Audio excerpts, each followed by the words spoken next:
Mag-iimbestiga ulit ako sa kaso ni Martin. Sisiguraduhin ko sa inyong hindi ko nailalantad ang identity ni Makmak para na rin ho sa kaligtasan ng bata. Maraming salamat, Captain. Sa tingin ko ay may tsansa na mayapalan niyo ang kaso ni Martin sa korte, lalo na't may bago kay ebidensya. Nakausap ko na rin si Attorney Davis. Talagang tuloy na ang pag-apilya namin sa kaso ni Martin. Oh, payag ka ba na ikwento sa korte ang lahat na sinabi mo sa akin kanina? Opo, payag po ako. Para makulong na yung tunay na pumatikitay.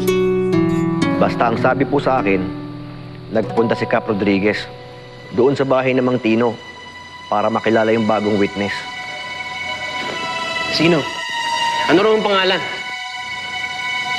Ayaw pong sabihin ni Cap eh. Ano ba naman? Kailangan ko impormasyon na hindi mo mabigay sa akin. Ano ba? Sir Louie, pasensya na po kayo. Kahit po ako mismo hindi ako masyado makagalaw sa loob ng presinto. Dahil doon mo mga kasama ko, pinaghihinalaan akong may connection sa pamilya niyo. Kung sabihin mo, isa kang racehorse na hindi makatakbo, isa kang inutil, mabuti pa, bumatsi ka sa harapan ko!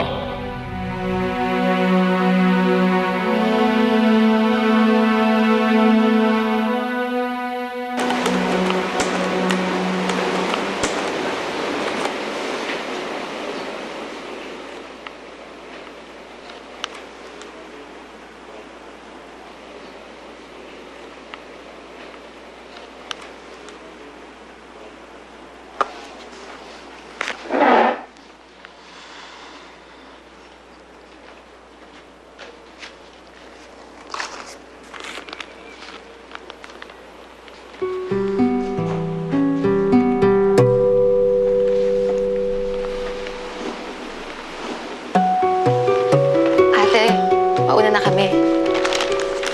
Sige. Sino ba yan? Siya ba yung sinasabi mong nanakit sa'yo?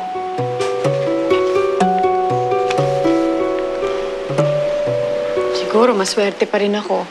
Dahil maaga kong nalaman na masamang tao si Martin. Sigurado ka bang kaya niya makapatay ng tao? Hindi ko alam. Kung ako nga na matagal na niyang kaibigan, nasaktan niya, paano pa kung ibang tao? Mali nga siguro ang pagkakakilala ko sa kanya.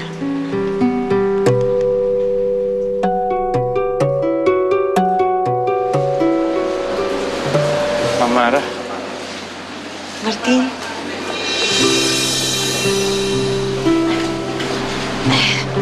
Pasensya na. Nadala lang ako. Wala po yan. Natutuwa po ako nakadalaw kayo dito. Pupunta.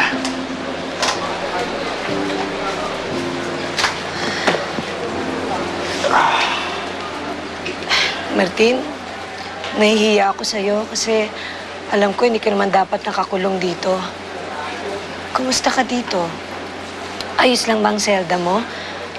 Komportable bang hinihigan mo? Ayos lang po ako, ma'am. Mahirap, pero nasanay na rin ako. Malaking tulong po itong Biblia ang binigay niyo sa akin. Ma'am, ba't po kayo nalulungkot? Naiinis ako sa sarili ko kasi wala akong magawa para tulungan ka. Ma'am Mara, huwag niyo pong sisihin ang sarili ninyo. Wala po kayong kasalanan. Totoo nga po niyan, ang laki na ng tulong na binigay niyo sa akin. Simula nung dumating ako sa paradiso, tumayo na po kayo na parang tunay kong ina. Sapat na po yun para sa akin.